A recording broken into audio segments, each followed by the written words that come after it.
just a quick video on how to install that little clip to the Bendix clip. So we'll just call it a clip. So once you get the side cover off, you'll have your starter mechanism exposed. So sometimes when the cover comes off, all this falls out, but it's no big deal.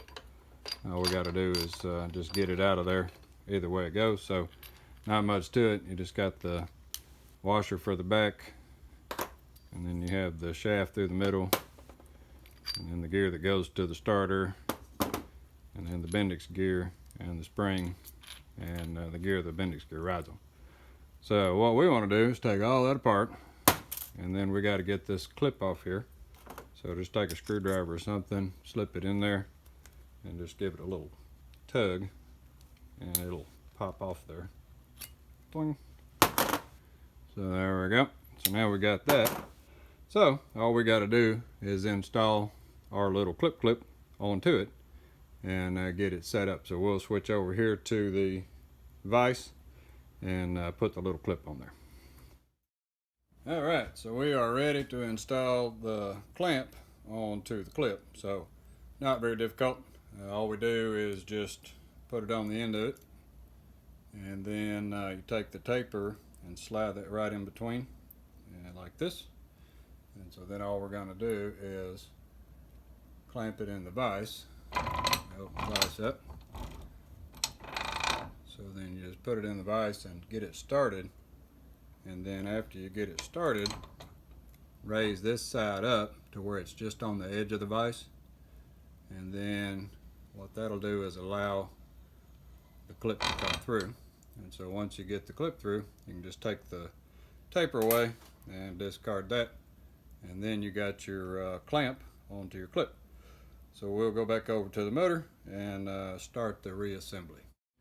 Alright, so we are back over on the motor. So when we install this is going to go in that groove. So what we got to do is make sure that we have it far enough this way that it doesn't drag on the side of the case, but far enough this way that it doesn't drag on the gear.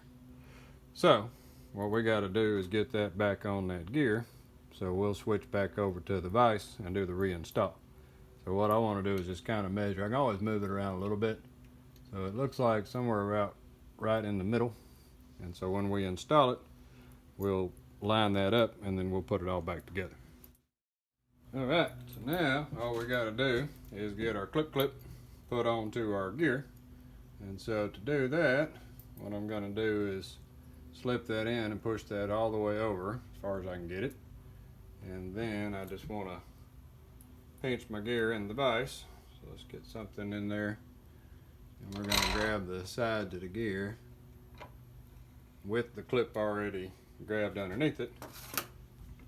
And then we just take a screwdriver and hook up on top and pop it back up. So now we got our clip installed, and you can see in the video there's not a whole lot of room. What you don't want to have is the clip touching the gear, so we got to move it away just a little bit, and we got to make sure it clears the case so it can slide in and out. So where I got it right there is a little bit low, so all I'm going to do is just take a screwdriver and just move up on it a little bit. I'm just going to scoot it away from the gear just a little bit so it doesn't rub the top of the gear, like that. Alright, so now we just go back over to the motor and we'll do our reassembly. Installing the mechanism, if you hadn't ever done it, seems like it's a bit complicated, but if you do it in a certain sequence, it's not too bad. So you start with your little bumper washer that goes in the back. Just go ahead and put that on the shaft. Take this gear, put it on the shaft, bring them back up behind the flywheel and put those on. Okay, so then next is the Bendix gear. He goes on and he'll be loose. So here's our little clip. So it'll slide on, and just put it so that the clip tang is in there, and then we're going to check things once we put it all together. Next is the spring and the internal. So this is really the only hard part, fidgeting around, is trying to get those to line up, get the teeth to index, but you can get it after playing for a second. So those are indexed. And then now you just have to slide it on the back. So there you go, pretty simple. So we got everything together. Now what we want to check is make sure that number one, that's not touching the gear, and then number two, it's not touching the case. So as we slide out, you can check that and just make sure that it's clearing the case and it's also clearing the gear. And if you need to, you can push it all back in there. And if it needs to go one way or the other, you can just push it a little bit and it'll move. So we got her lined up. And then that should give us a little more resistance on this. I'll take it back apart. Just pull that bag out. That should give us a little more resistance on this and prevent that from spinning as bad, because now it's got some resistance against it with that clip clipped. Well, alrighty. Well, thanks for watching.